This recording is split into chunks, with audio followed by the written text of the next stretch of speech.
to back members, back secretariat, back DWG, or visitor, potential bidder. Do we have a online viewer? None. Today is May 14, 2026. We'll be conducting a pre-bidding conference of 10 civil works project. May I request the back secretariat for an opening prayer and will be followed by roll call of attendees. Let us stand and God answer to the presentation. Let's pray. Heavenly Father, as we begin the pre-bidding conference for the civil works project, we ask for your divine guidance. May your hand be upon us and grant strength involved, that we make some proposal that will best serve the community. Let this project into your hands, trusting in your provisions and blessings.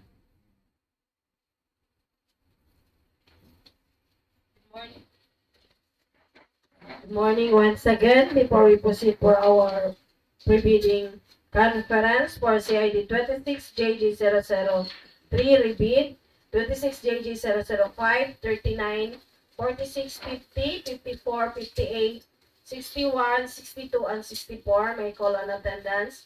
Engineer Rina Jane Halin, Back Secretariat Member. Engineer General Major Orsabia, Procurement Staff. Sir Eric Palagamon, Back Secretariat Member. Sir Roland Galay, Procurement Staff. Sir Siren Romanos, Procurement Staff. Mama Calvagio, Procurement Staff. Sir Edwin Dacos, Procurement Staff. Sir Romeo Baita, Procurement Staff.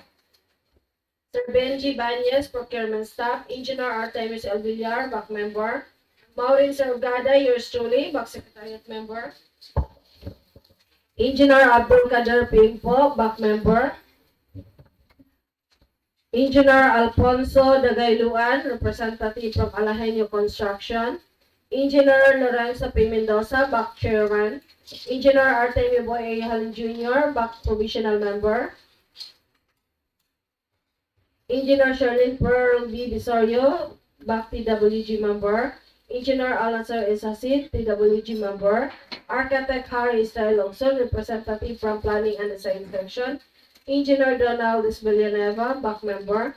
And Engineer Sherwin Daniel Salabit, representative from Planning and Design Section. That's all, Mr. Chair. Thank you, Ms. Maureen.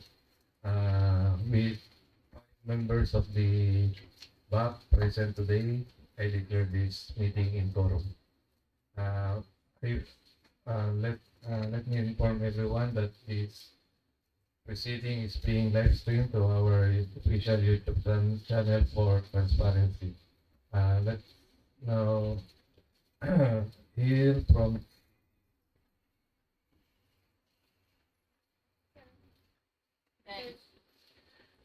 Ms. Rin, Back Secretariat, for the reading of today's agenda. Thank you, Mr. Chair. For today's pre-bidding conference, we have 10 2026 projects to be pre-bid this morning.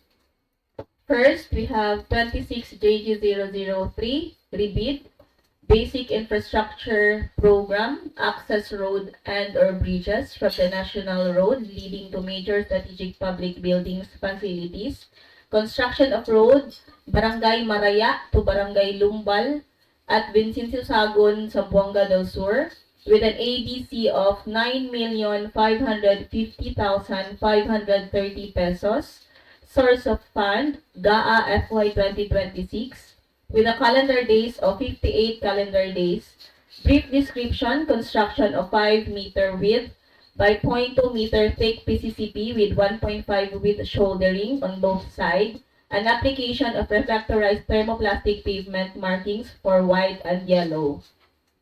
Next, we have 26 JG005, Rehabilitation, Reconstruction, Upgrading of Damaged Paved Road, Tertiary Road, along Imelda Bayog, Gumalarang, Lapuyan, Margusa Tubig Road, located at Bayog, Zamboanga del Sur with an ABC of 50,901,200 pesos.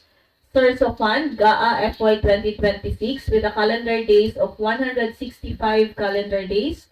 Brief description, reconstruction, rehabilitation of damaged paved road. Next, we have 26JG0039, Bridge Program Replacement of Permanent Weak Bridges at Depili Bridge along Imelda Bayog, Gumalarang, Lapuyan, Margusa Tubig Road, located at Bayog, Zamboanga del Sur, with an ABC of 66,961,350 pesos. Source of fund, GAA FY 2026 with a calendar days of 244 calendar days. Brief description, construction of three-span pre-stressed concrete girder bridge, provision of type 4B PSCG, provision of concrete piles cast in drilled holes with 1.5 m diameter.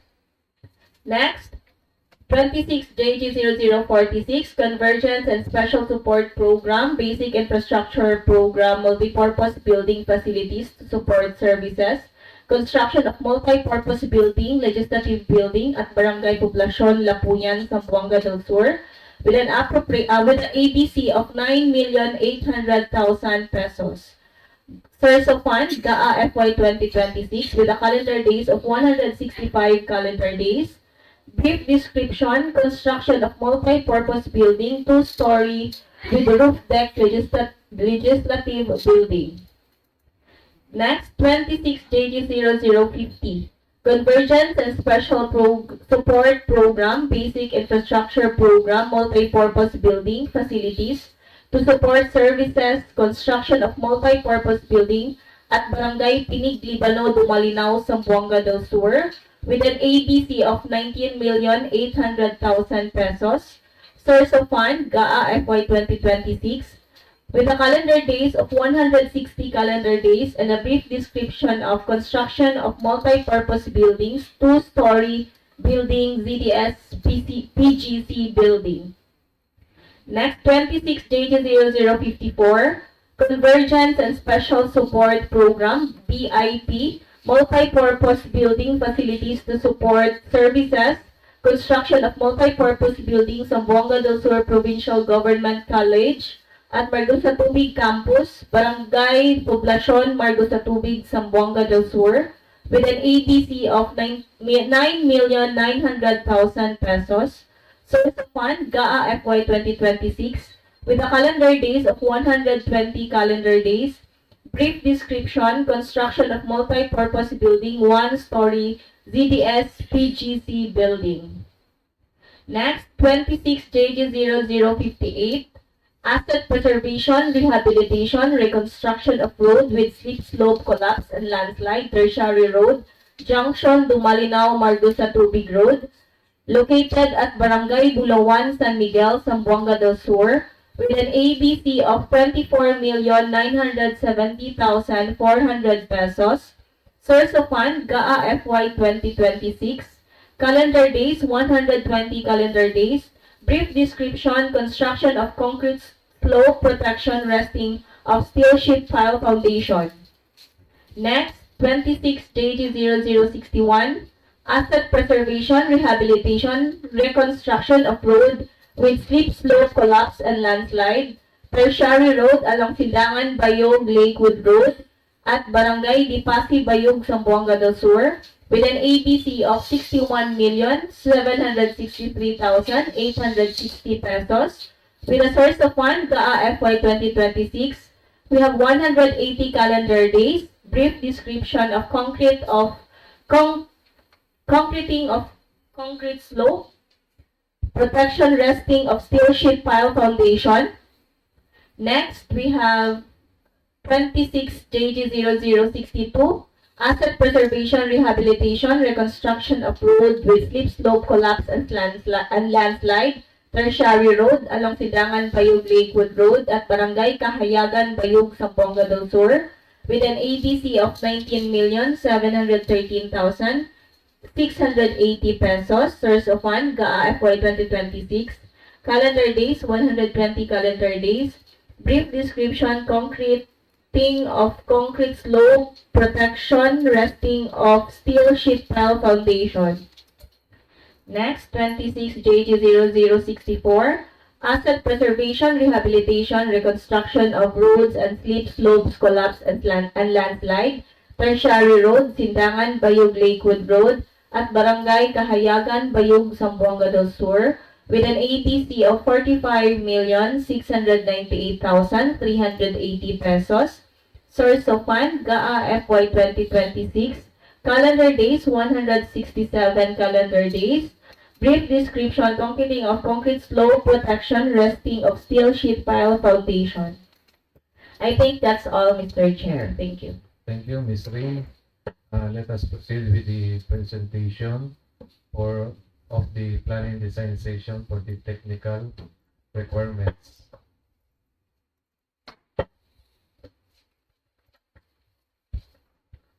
Good morning, Mr. Chair, and to the rest of the BAC members and our prospective leaders. Ma'am and sir, good morning.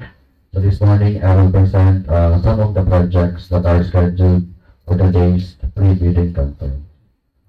So first is the CID number 26JJ0003, REBID, Basic Infrastructure Program or BIP, access roads and or bridges from the national roads leading to major strategic public buildings facilities, construction of road Barangay Maraya to Barangay Lumbal, station 0+100 to station 0+700, Vincenzo A. Sagun, Zamboanga del Sur.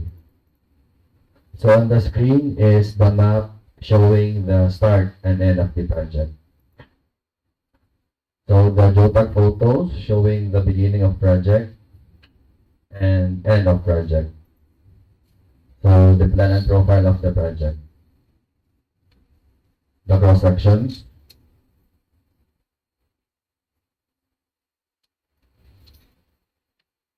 And the bill of quantities of the project.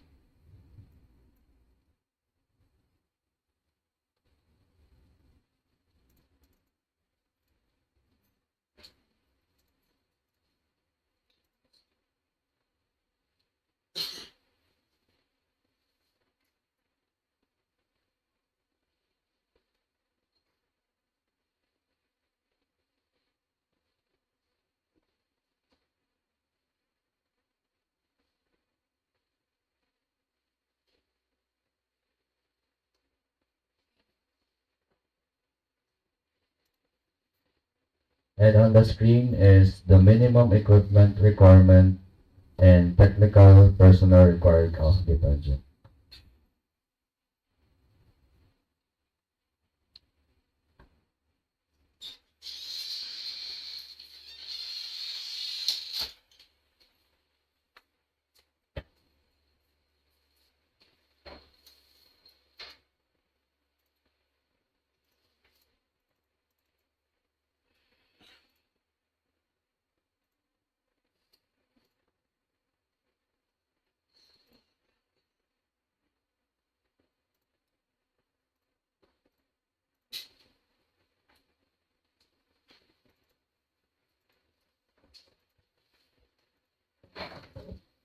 Once again to our BAC chairman and members of the BAC members, our prospect leaders, good morning. This is project contract ID 26JG0046. This is a construction of multipurpose building, legislative building located at Barangay, Poblacion, under the municipality of Lapuyan, Zamboanga del Sur. Okay, the application is 20 million. And then next, this is the project location, and from the left and the right side of our monitor screen, these are geotag pictures. Okay, next, okay,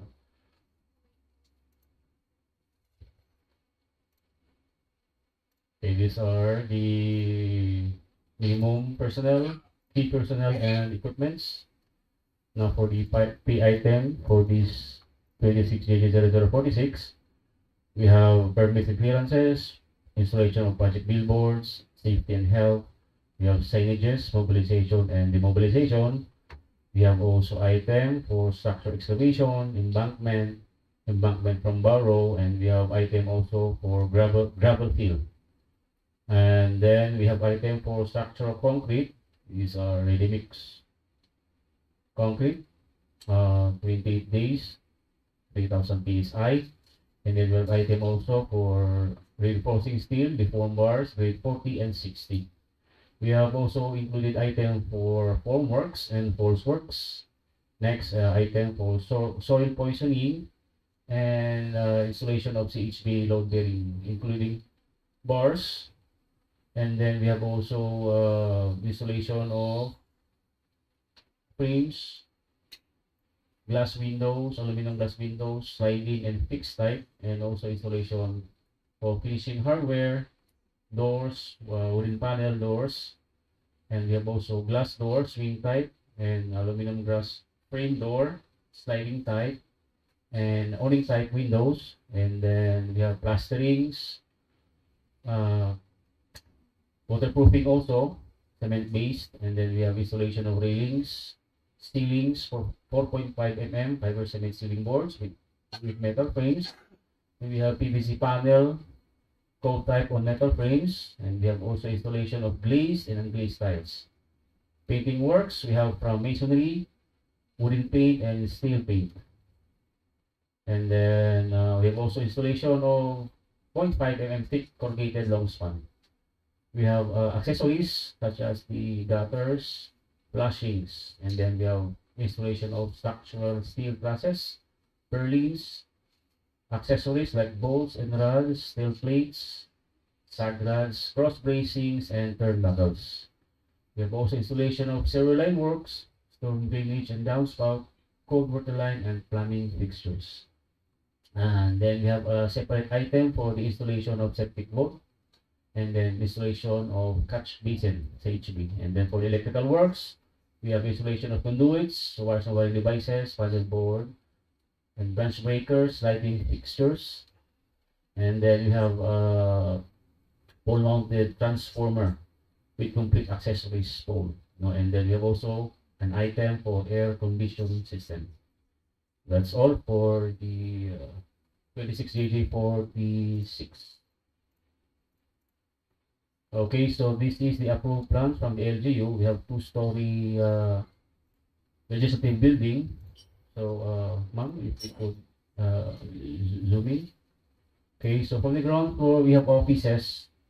And then below or the rear part of the building, we have common facilities such as male and female toilet rooms, including PWDs, person with disability, separate na po. Previously, we have common PWDs for the new PD 1096. We have to provide male and female toilet facilities. Now, for the second floor, we have the I think this is session hall, and then we have some extra storage and record rooms, and then we have additional offices at the rear part of the building, and then of course the main stair, and again our common toilet, comfort rooms for men and women. Next one. Okay, so this is the roof deck, and from the right side of the screen, okay, roof deck. So that is why we have item for the waterproofing. And then at the right side of the screen, this is the approved design for the legislative building. Next one. Next one, this is the elevation. Okay, next. Okay, so this is the 3D presentation.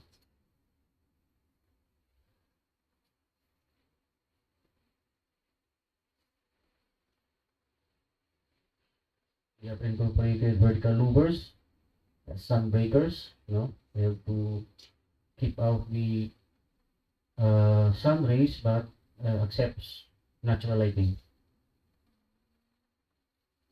Okay, that's all for 26JJ0046.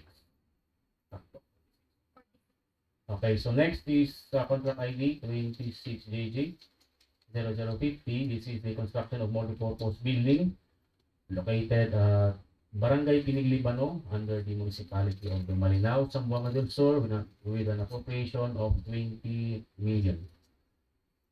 Um, the scope of the project is the construction of 2-story 8 classrooms. Now, these are similar designs from Tabina, Tigbao, and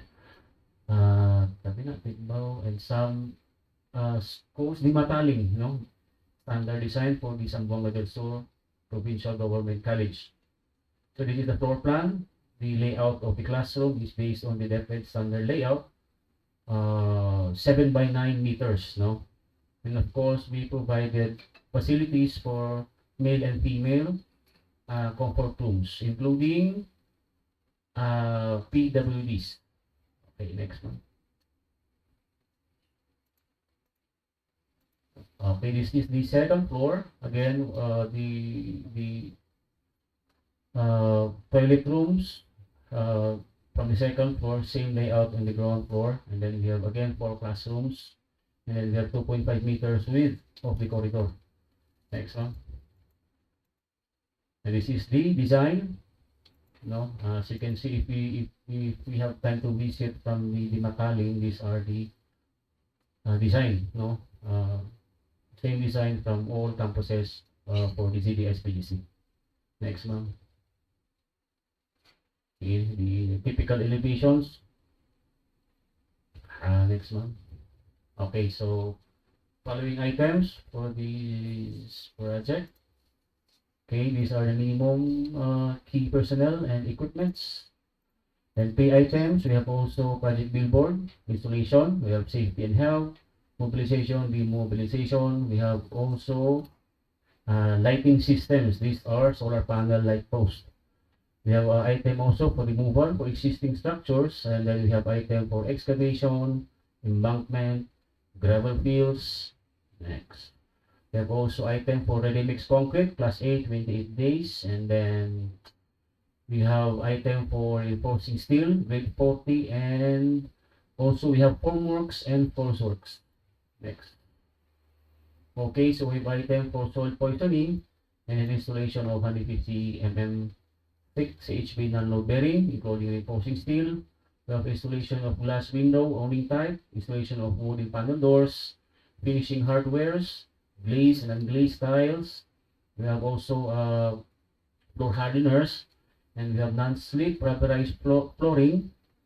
Next, we have cement plaster finish and installation of 4.5 mm thick fiber cement ceiling boards on metal frame, installation of reflective insulation, aluminum claddings, metal railings, and then of course masonry paint, wooden and steel painting, installation of 0.5 mm thick rib type, a long span roofing, and we have installation of accessories such as the flushing gutter and the solid polycarbonate sheet panels. And then we have also structural steel trusses, purlins, and accessories such as bolt, turnbuckles, steel plates, sag rods, and okay, we have separate item for the installation of septic bolt. We have storm drainage and downspout. We have installation of catch basins, plumbing works. And then we have also plumbing fixtures. And again, we have item for the waterproofing, cement base. These are crystallized material application. Now for the electrical, we have installation of conduits, wires and wiring devices, panel board with branch breakers, installation of fixtures and lamps. And that's it for 26JG 0050. Okay. These are the minimum requirements, personal key, and then of course minimum equipment requirements. Next. Lastly, this is also from 26JG 0054. This is the construction of multi-purpose building located at Barangay Poblacion, Zamboanga del Sur. Marco sa tubig, Zamboanga del Sur, no? The population is 10 million. Next, okay, this is the floor plan, no? This is only 1 story, and then we have 4 classrooms. Again, from the left side of the building, we have male and female toilets, comfort rooms, no? Including also male-female PWDs. And then we have a faculty room or multi-purpose room for this school building. Next. Okay, this is the elevation, the front elevation. We have ramps on the left side. Mostly it covers the left side of the building, and this is the lower part of the monitor is the rear part, the rear elevation. Next, okay, this is the typical side elevation, but for the left side elevation, we have also additional ramps going to the rear exit, the egress. Next. Okay, so for the pay items, okay, this is the minimum key personnel and equipments.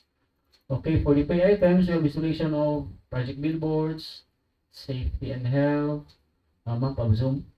Okay, mobilization and demobilization. We have lighting systems also, removal of structures, and then we have excavation, embankment, gravel fields, and then we have also a structural concrete ready mix, class 8 28 and then we have reinforcing steel, grade 40, and then we have also items for formworks and force works. Okay, next item for soil poisoning, item for 150 mm thick CHP non-load bearing, including reinforcing steel, and we have also installation of glass windows, awning type, installation of wood panel door, finishing hardware, glazed and unglazed tiles, cement floor finish with floor hardener. We have also non-slip finish. This is from the handicap ramps, and we have cement plaster finish, 4.5 mm thick, 5% ceiling board on metal frame. We have also installation for the roofing, reflective insulation, aluminum claddings, metal railings. We have masonry, wooden and steel painting, and installation of 0.5 mm thick, long span rib type roofing panel, and then we have accessories, flashing, gutter, and again polycarbonate sheet panels, and then we have also structural steel trusses, purlins, with the accessories for bolts, turnbuckles, steel plates, sag rods, and then okay, separate item for septic vault, and then installation of storm drainage and downspout, installation separate item for the installation of catch basin. We have plumbing works. Again, we have waterproofing cement base, crystallized material application, and then we have also electrical installation of conduits, wires, and wiring devices, panel boards with branch breakers, lighting fixtures, and lamps. Okay, so these are the minimum key personnel and the equipments, minimum equipments. So that's all for 26 DG 0058 6.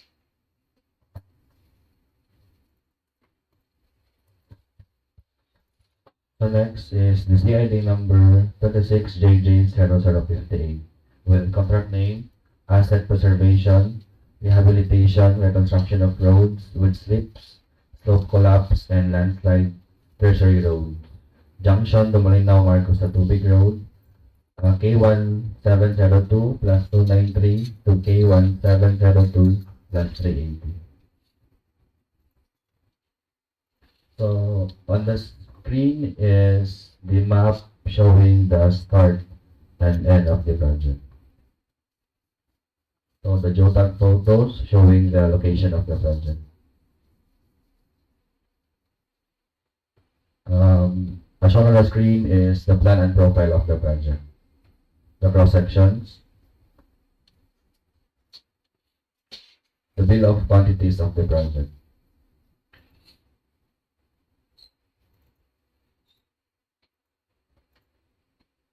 Scroll down, please.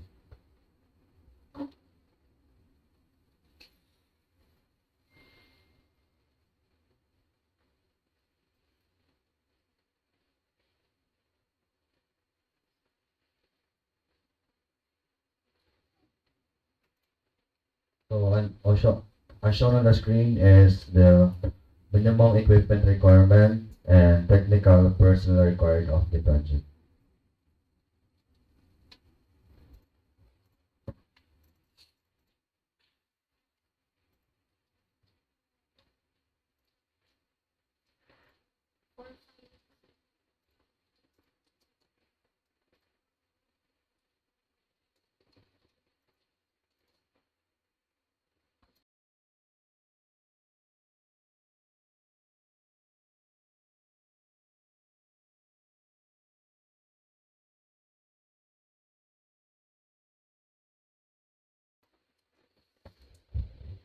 So next, CID number 26JJ0005 with contract name, Rehabilitation, Reconstruction, Upgrading of Damaged Paved Roads, Tertiary Roads, Imelda Bayog, Kumalarang, Lapuyan, Marcos Tubig Road.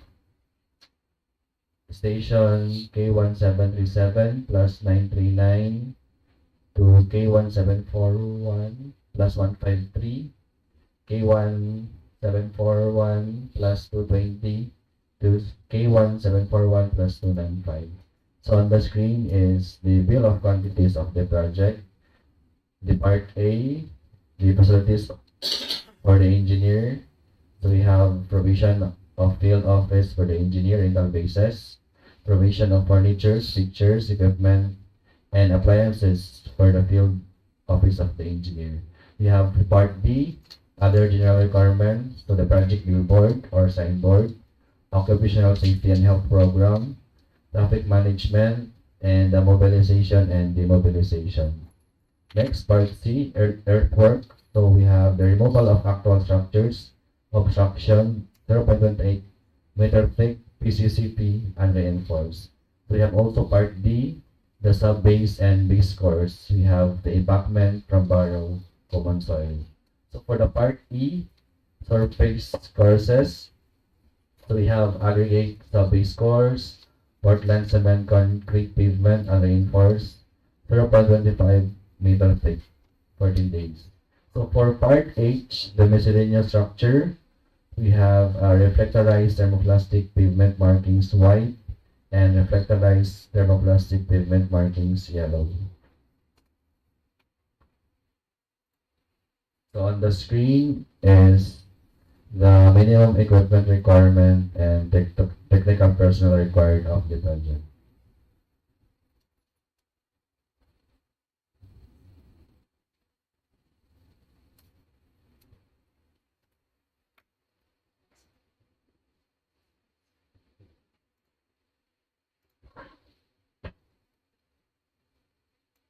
Next, ID number 26JJ0039.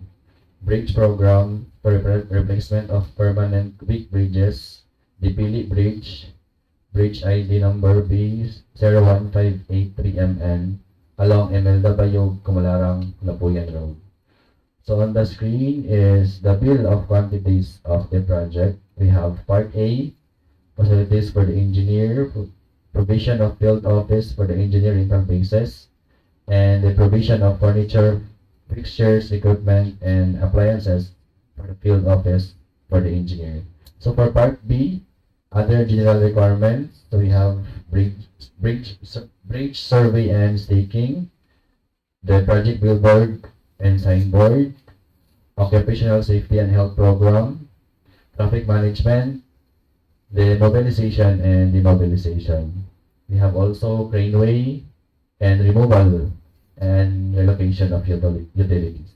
So for part C, earthwork, we have removal of structures and obstruction, concrete, surplus common excavation, bridge structure excavation, common soil, shoring, cribbing, and related works, and embankment from roadway structure excavation for common soil, and the subgrade preparation common material. So for part D, sub-base and base course, we have a aggregate sub-base course. So for part E, surface courses, so we have Portland cement concrete pavement and reinforced 0.23 meter thick to 14 days. So for part F, the bridge construction, precast concrete piles furnished 450 by 450 mm, structural steel sheet piles furnished, structural steel sheet piles driven, precast concrete piles driven, test piles furnished and driven for 50 by 450 mm, pile shoes, concrete railing standard, reinforcing steel grade 40, reinforcing steel grade 60. Structural concrete with the 7.58 MPa class A 14 days. Pre-stressed structural concrete members, 25 meters.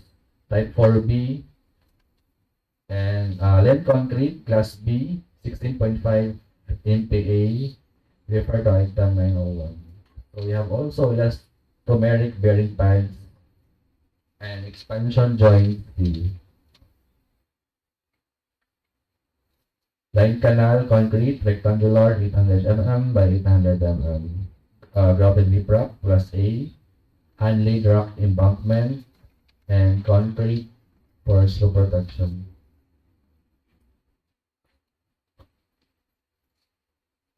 So as shown on the screen is the minimum equipment requirement and technical personnel required of the project.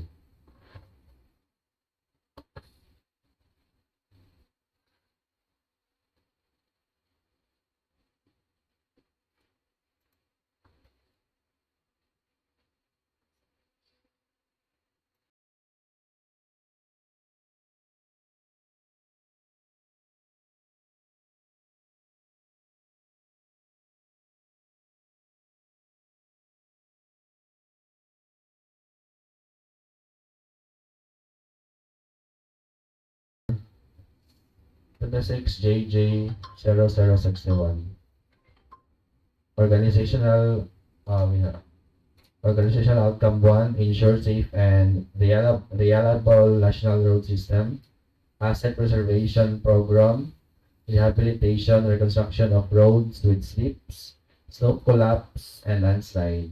Tertiary roads, Sindangan Bayog, Lakewood Road. K1 730 plus 400 to K1 730 plus 500. So on the screen is the bill of quantities of the project. We have for part A,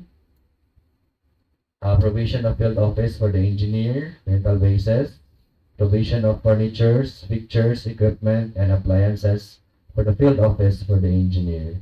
So for part B, other general requirements, construction of survey and staking, project billboard, signboard, occupational safety and health program, traffic management, and mobilization, demobilization. So for part C, earthwork, pipe culverts and drain excavation, common soil, embankment for roadway structure excavation, common soil, and embankment from barrow, common soil.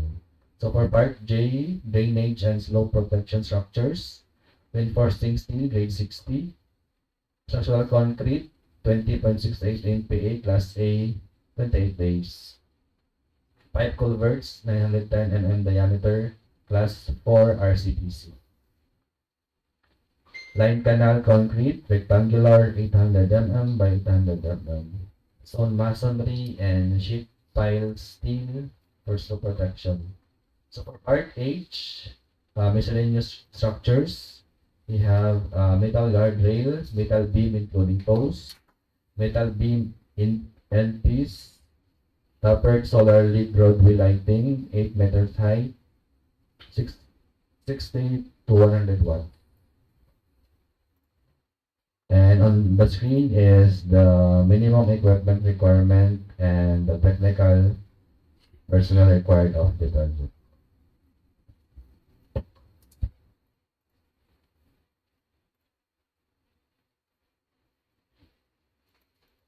Next is the CID number 26JJ0062.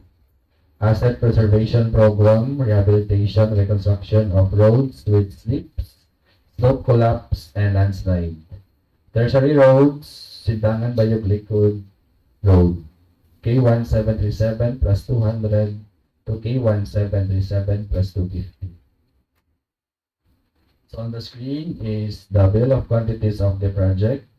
So for part A, facilities for the engineer, provision of field office for the engineer rental basis, and provision of furniture, fixtures, equipment, and appliances for the field office for the engineer.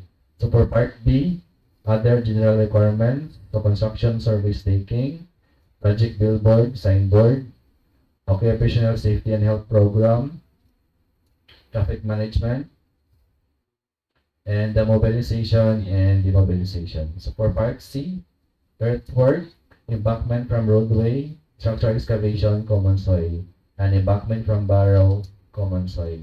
So for part J, drainage and slope protection structures. Reinforcing steel, grade 40. Reinforcing steel, grade 60. Structural concrete, 20.68 MPa Class A, 28 days. Line canal concrete, rectangular, 800 mm by 800 mm. And the sheet pile steel, slope protection. So for part H, miscellaneous structures, metal guard rail, metal beam including post, metal beam in piece, and the tapered solar lead roadway lighting. So on the screen is the technical equipment requirement and personnel required of the project.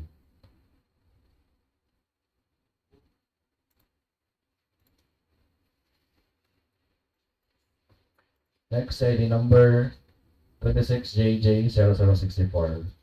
Asset Preservation Program, Rehabilitation, Reconstruction of Roads with Slips, Slope Collapse, and Landslide.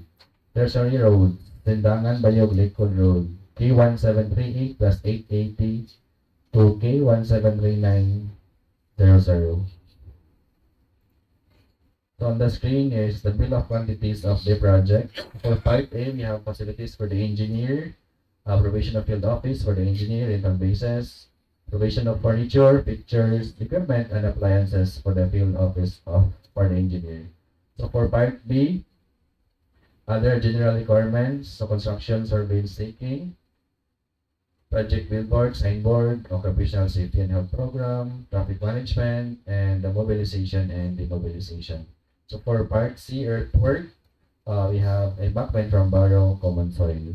So for part J, drainage and slope protection structures, reinforcing steel, grade 60, structural concrete, 20.68 MPa, Class A, 28 days, line canal concrete, rectangular, 800 mm by 800 mm, sheet pile, steel, slope protection.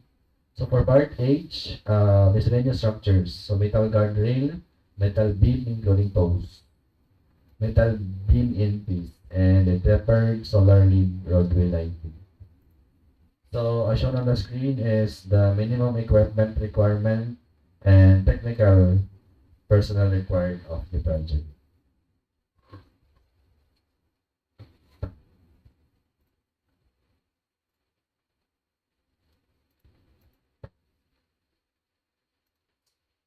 So I guess that's all, Mr. Chair.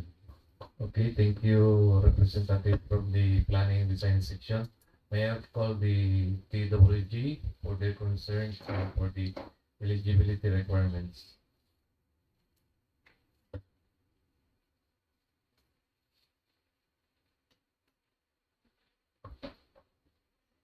Good morning, everyone, especially to our prospective leaders. For the TWG concern, may I request your attention on the screen for the audio-visual presentation.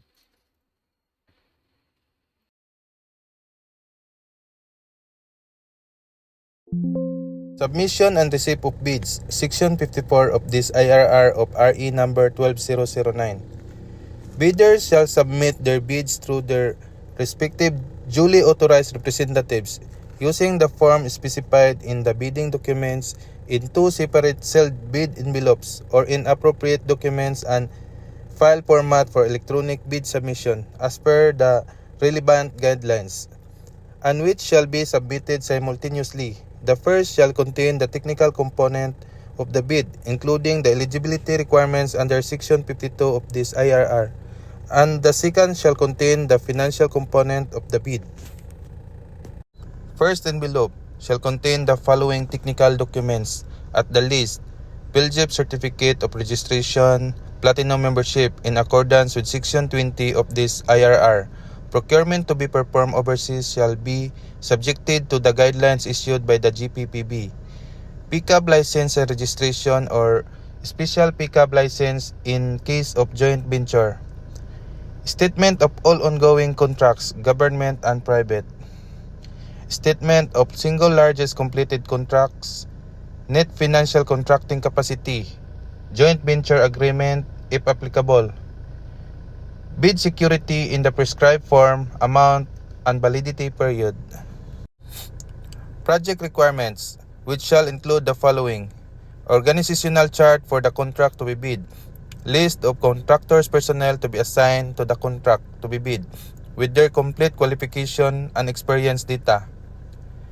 Note: implementation of Department Order 227 Series of 2024.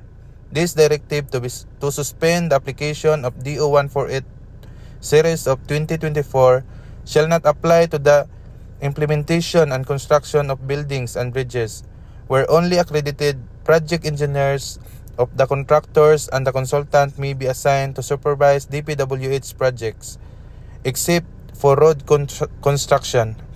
List of contractors' major equipment units, which are on lease and or under purchase agreements, supported by proof of ownership or certification of availability of equipment from the equipment lessor, vendor for the duration of the project, as the case may be.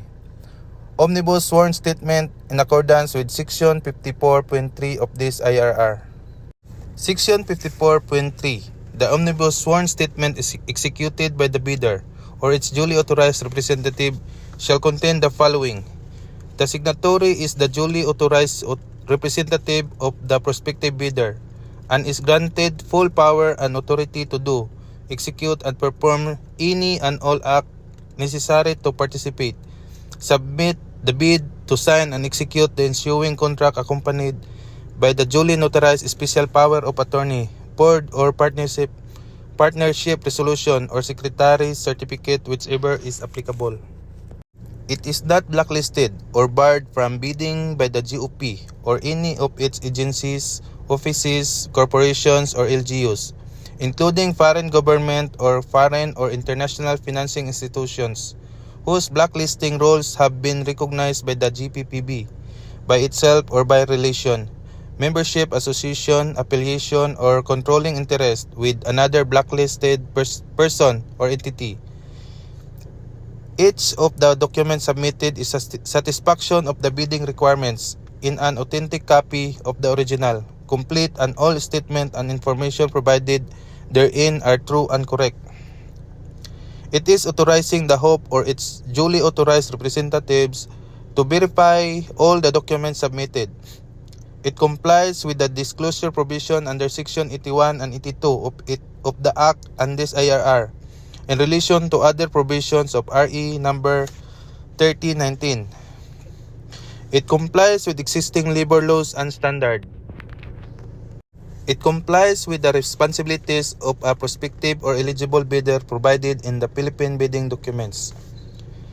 It did not give or pay directly or indirectly any commission amount, fee, or any form of consideration, pecuniary or otherwise, to any person or official, personnel, or representative of the government in relation to any procurement project or activity. And in case of advance payment was made or given, failure to perform or deliver any of the obligations and undertaking in the contract shall be sufficient grounds to constitute criminal liability under existing laws. Latest General Information Sheet reflecting the beneficial ownership information duly received by the Security and Exchange Commission for Corporation. Disclosure of relation ownership and beneficial ownership, Section 81.1 and Section 82, IRR of RE number 12009. Constructor Performance Evaluation System, rating as per DO 171 Series of 2025, or an owner certificate of acceptance or equivalent for private sector contracts. Department Order 11 Series of 2017, inclusion of the minimum material testing equipment in the technical component of the bid. Considering that material testing equipment are essential during construction stage of a project, it shall therefore be included in the technical requirement of the bid, together with the other major equipment as contained in the technical envelope, which shall be subject to preliminary examination and further verified during the post-qualification stage. This minimum material testing equipment requirement shall be on per contractor basis and not on a per project basis. Department Order 253, Series of 2003. Accreditation of asphalt and Portland cement concrete batching plants. In order to ensure that only asphalt and concrete mixes of the highest quality will be used in all public works and highways projects. Second envelope. The second envelope shall contain the financial documents. The bidder's audited financial statements showing, among others, the bidder's total and current assets and liability stamp received by the BIR or its duly accredited and authorized institution for the preceding calendar years, which should not be earlier than 2 years from the date of the bid submission. Bid form, bid prices, detailed estimates, including a summary sheet indicating the unit price of construction materials, labor rates, and equipment rentals used in coming up with the bid, cash flow in quarterly or monthly, and payment schedule, square PDM, construction method if award. Note: bid shall be received by the BAC on the specified date, time, place specified in the invitation to bid. Bids including the eligibility requirements under Section 52.1 of this IRR submitted after the deadline shall not be accepted by the BAC. The original copy and copy 1 of the bid form shall be typed or written in ink and shall be assigned by the bidders or its duly authorized representative. Unsealed or unmarked bid envelopes, or in case of electronic bid submission, bidding documents not in compressed archive folders and are not password protected shall be rejected. The BAC shall assume no responsibility for the misplacement of the contents of the improperly sealed or unmarked bid. Any missing, incomplete, patently insufficient document in the above mentioned checklist is a ground for outright rejection of the bid. Proper tabbing and use A4 bond paper. Department Order 90, Series of 2002. In order to improve transparency and prevent any insinuation, all pre-qualification and bid documents being required for submission must be properly book-bound, and the contents of which must be all numbered, paginated consecutively. The total number of which must be indicated in the covering page and signed by the duly authorized representative. Department Order 110, Series of 2024. Implementation of ISO 9001:2015. Certification requirement for large A, medium B, and medium A contractors in the procurement of infrastructure project of the department. In line with the department's commitment to its quality objective of providing quality, safe, and environment-friendly public infrastructure facilities aimed at improving the life of every Filipino. This department order is issued to ensure the utmost effectiveness and efficiency in serving the public, grounded in the endeavor to implement projects that adhere to international standards, determined through transparent and competitive bidding, delivered on schedule by the competent and committed civil works contractors. Accordingly, all procuring entities within the department are required to include ISO 9001:2015 certification or its latest version as applicable, as part of the project requirements in the bidding documents for infrastructure projects. This requirements applies to the bidder classified under the following: Philippine Contractors Accreditation Board, CISRENS, and are participating in the department procurement of the infrastructure projects with approved budget for the contract or ABC RENS. For large A contractors, more than 300 million but less than 450 million. Medium B, more than 150 million but less than 300 million. And medium A, more than 30 million but less than 150 million. Bid Evaluation, Section 59. The BAC, through its secretariat, may ask in writing to the bidder for clarification of its bid. All responses to requests for clarification shall be in writing. The BAC shall evaluate the financial component of the bids to determine the lowest calculated bid using the following steps: The BAC shall immediately conduct detailed evaluation of all bids using non-discretionary criteria in considering the completeness of the bid, arithmetical corrections. The BAC shall evaluate all bids on an equal footing to ensure fair and competitive bid comparison. In case of discrepancies between bid prices in figures and in words, the word shall prevail. Total price per item and unit price for the item as extended or multiplied by the quantity of that item, the unit price times quantity per item shall prevail. Stated total price and actual sum of prices of component items, the actual sum of prices shall prevail. Unit cost in the detailed estimate and unit cost in the bill of quantities, the unit cost in the bill of quantities shall prevail. Total calculated bid prices as evaluated and corrected for computational errors and other bid modification which exceed the EBC shall be disqualified. Section 63.2 IRR of RE 12009. Within 5 calendar days from receipt by the bidder of the notice from the BAC that the bidder has the LCB, the bidder shall submit all the eligibility documents supporting its PhilJEP certificate of registration, its latest income and business tax return filed for the preceding quarter, which should not be earlier than 2 quarters from the date of submission and receipt of bid, and other appropriate licenses and permits required by the law and stated in bidding documents. Failure to submit any of the post-qualification requirements on time or a finding against the veracity thereof shall disqualify the bidder for award, provided that in the event that a finding against the veracity of any of the documents submitted is made, it shall cause the forfeiture of the bid security in accordance with Article 21 of the Act and this IRR. Department Order 127, Series of 2018. Conduct of post-qualification of bidders with delayed ongoing contracts with the DPWH.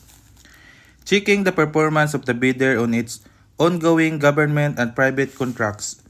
If any of these ongoing contracts shows a reported negative slippage of at least 15% in the single contract, a reported negative slippage of at least 10% in 2 or more contracts, failure of the contractor to commence repair works on ongoing contracts within 7 days and to complete them with 30 days after receipt of the procuring entity's notice of defects and deficiency. Failure of the contractor to commence repair works on contracts with pending certificate of acceptance within 30 days and to complete the work within 90 days after receipt of the procuring entity's notice of defects and failures. Substandard quality of work as per contract plans and specification.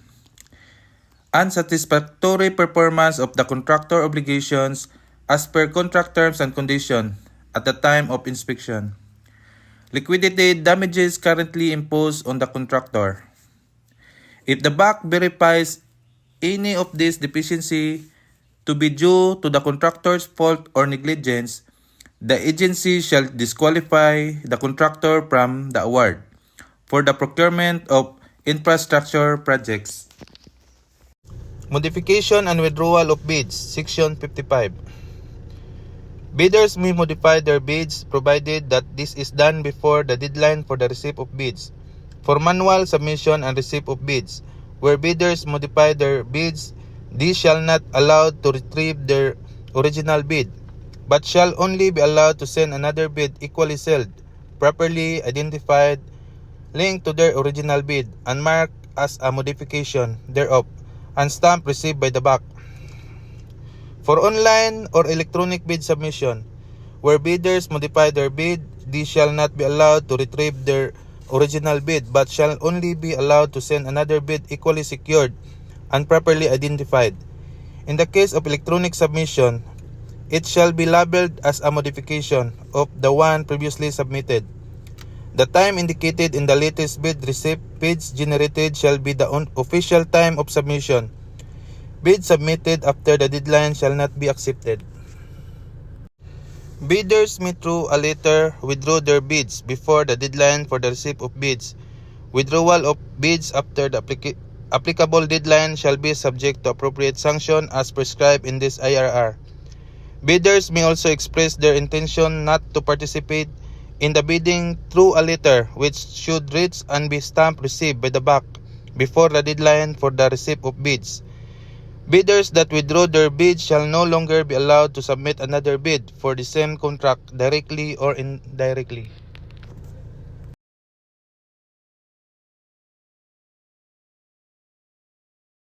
So, Mr. Chair. Thank you, Ms. For the concern of the quality assurance section, may I request the representative.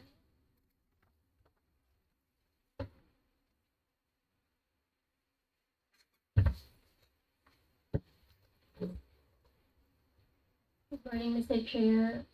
In behalf of Engineer Albeliar, I'll be reading the quality assurance section, notes and reminders.